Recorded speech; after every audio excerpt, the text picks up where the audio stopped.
So let me see if I can tell my story about Chinese food, okay? Sorry, my car's kind of loud. But, so Chinese food, everybody knows Chinese food is really just American, like, Chinese food. It's not really Chinese, right? It's just like American version. It's like some American creation of what we think Chinese food, like, would be like. It's like some kind of fantasy or something. But it's not actually what Chinese people eat in China. So, but at the same time, there's always some Asian or like maybe possibly Chinese people working at these places, and they all serve the same thing. Like when I was a kid, I was like, oh, Chinese food, you know? It's just this place in this town by me. I didn't realize that every town had the same Chinese food with like the same menu and the same like. So anyway, I'm in Randolph, Vermont, right? And I'm not racist or anything, but it's very white here. It's like 99% white people. But when you go get Chinese food, they're Asian, and they have like their broken English and whatnot. And they're like, hello, can I take your order? And then, you know, stuff like that. Like, okay, right? And then, okay, so one time, I'm ordering food from this place, and they have a son, right, who's grown up here, and he has very good English, so, but he's pretty young, but he's still taking orders and answering the phone and stuff. I don't know, he must be 10 years old or something, is my best guess. But when he answers the phone, he's like, hello, can I take your order, please? Like, the most American, over stereotypical American you can imagine, and I'm like, hold on, I thought I was ordering Chinese food.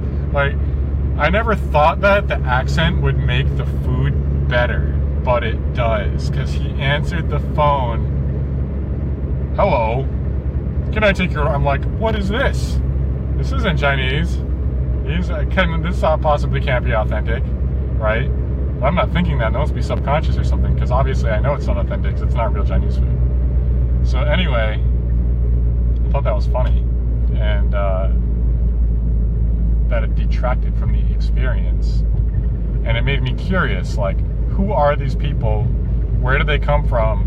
Do Asian people just come and like they're like, okay, we're moving to America, we don't speak English, we're Asian, we're gonna make a Chinese food store, and we're gonna follow the formula, it works, it's successful, we'll raise our kids here in a better place or something. Like, honestly, I'm curious, I don't know how it works. But anyway, I've got another part to the story. So one day I went to get food here, and I walk in, and it's like the middle of the day, and the whole family is seated together at a round table in the middle of the restaurant, and they're eating lunch together. And so I just like sat on this chair by the side and pretended to just like look at the menu for a while, because I didn't want to like stand impatiently at the counter, you know, and make them get up from their food. So I went outside and I waited in my car for like 5 or 10 minutes, and I went back in, and you know, some of them were done eating, so I placed my order then. And I asked the lady, and she has broken English, so it's a little tough to talk to her, but I said, like, you know, what are you guys eating, you know, on that table? Like, because I could see it wasn't like the kind of Chinese food that they serve to customers. And I was like, I want that. I want to buy that food, whatever you're making there that you guys eat, I want that food. And they're like, oh, no, not for sale, not for sale, no. And she just like ran away. And I said it a couple more times, and they didn't say anything, so I was like, whatever, I left. And actually I just pulled up, I'm here now. But I thought that was funny, like the whole real versus not real, and then it comes back around to they're actually having real Chinese food again. And in this fake Chinese restaurant, like, it's mind is blown, seriously. There's so many layers to this onion. Anyway, I bet people around here would love the authentic Chinese food that they eat and that they don't sell, because, you know, kind of area that we're in, I just feel like the culture here would like that. So anyway, I wish they would sell it. I bet it's good, or at least I want to try it. So anyway, stand-up number 2, topic number 2. I've got other topics. I'll record them as I remember them. Alright, so I just picked up my Chinese food, and it was the boy who speaks like super American English. He's like, would you like a copy of your receipt? Oh my god, I'll have to video him for you guys sometime. But I thought of another funny story. I remember another funny story. So when we were kids, we'd play with the neighbors. Close the window for that noise there. When we were kids, we'd play with the neighbors, right? And we had this play structure. It was like this wooden playground structure that our parents built for us. And so one day I was playing, and it was me and, you know, like a neighbor boy and like a neighbor girl. I'm not going to name names because this might be embarrassing to them. It's part of stand-up comedy, though, is that you have to tell these stories, right?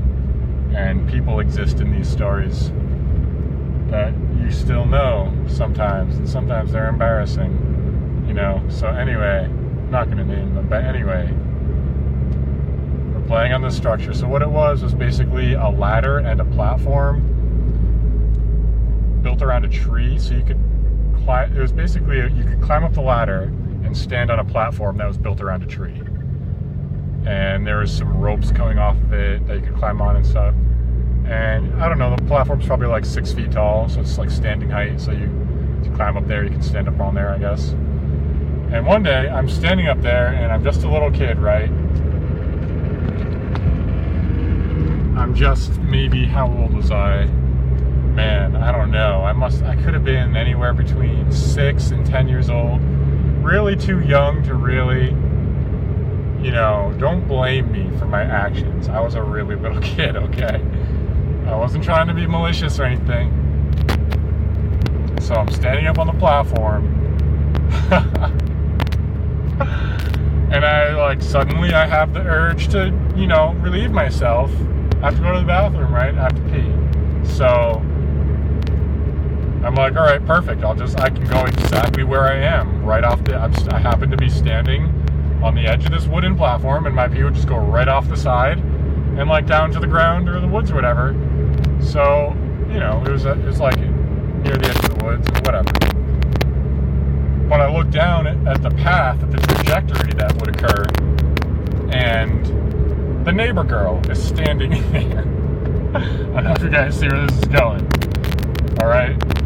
And I'm like, neighbor girl, can you move so I can take a piss, basically?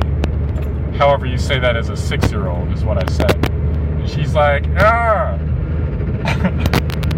you can't pee that far. And she's like right underneath me. I could like so easily pee that far. And I'd peed so many times, I knew I could definitely pee that far. I'm like, yeah, I definitely can. I'm like, and if you don't move, I'm gonna pee on you. And she's like, you can't pee that far. And she's like, blah, blah, blah, complaining, which I've learned as I've grown older, that is such a typical girl reaction to this situation. Is like, instead of taking literally a step to the side, to sit there and argue about some stupid shit. Alright, so I'm like, okay, if you don't move, I'm gonna pee on you. And she didn't move, and then I peed on her. I peed all over her head. All over her face and her head. She had like kind of long hair because she was a girl, so like, you know, and she ran up to the house crying. Can you believe that shit? Oh my god. I don't know if I'm allowed to post this on YouTube. I mean, there's other stand-up comedy on YouTube. I mean, that's kind of some explicit shit, you know? So, I know that YouTube doesn't like that kind of stuff. But, fuck it. We're posting it. I got another good story. So this one is the dying horse story. I've told this to people in my family. It's a good story. So we had this teacher in high school, Miss Rowley. She was a great teacher. She was older, but, you know, very, like, elegant woman. And I just remember her capital letters, the way she drew them were, like, gorgeous on the chalkboard and on paper. They looked like, you know, professional, like, calligraphy. And I was like, oh, man, I wish I could draw my name like she draws my name, writes it, whatever.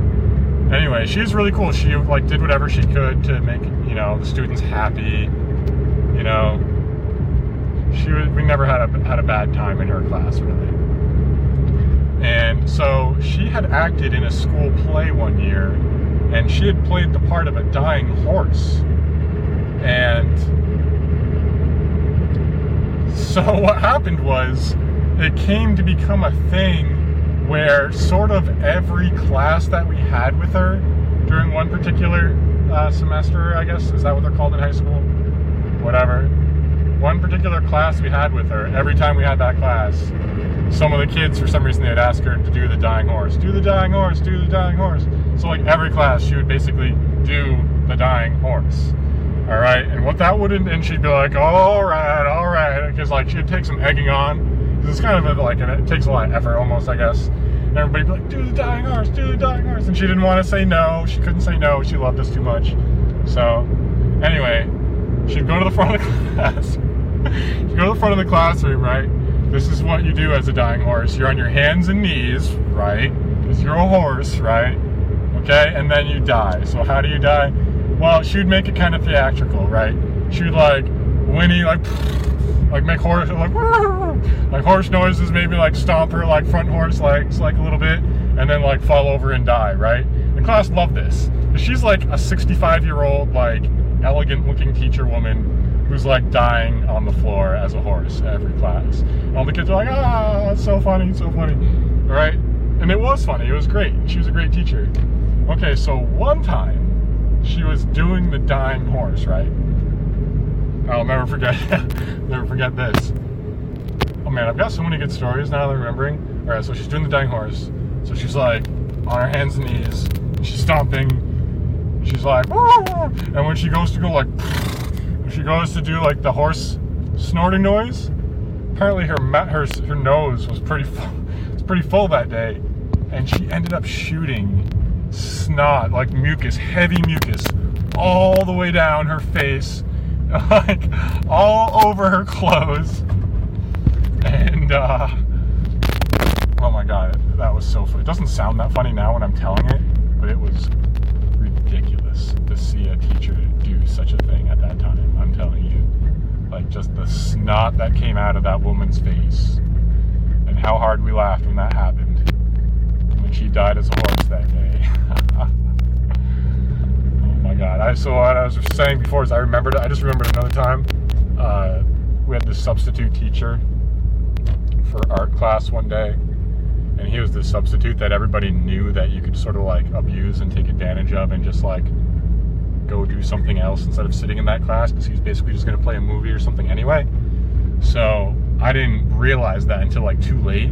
So I was like one of the last people that was like in the class, like being held hostage by this crappy substitute who just plays the video, and everybody else had like ditched the class and or like was walking out like, I'm gonna go to the bathroom, and they just leave. And I was like, oh my god, how am I gonna get out of here?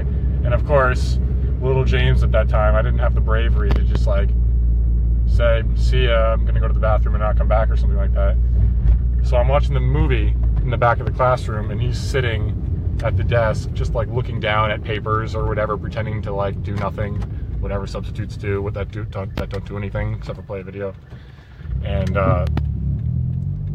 I noticed there's an open window next to me, and I'm like, I can make it out that window and I can escape. And it led to like the courtyard outside the lunchroom where people hang out and stuff. And I was like, yes. Oh, I'm like looking, I'm surveying the situation. I'm looking, he's looking down at his desk, and I like slowly creep my way and make my way out this open window. And the thing that's funny to me now is that I thought I was totally fooling him and getting away with it. There's no parking spots here. But he's not stupid. Like, I think he was looking down at his desk. He obviously saw me. I realize now. He must have saw me just like sneaking out the window. And he's like, I don't give a fuck. I hate my life. Whatever he thought, I don't know. But he obviously didn't care at all. And like, I felt like so like, oh my god, I made it. Like Secret Agent James escaped out the window. Nobody even noticed.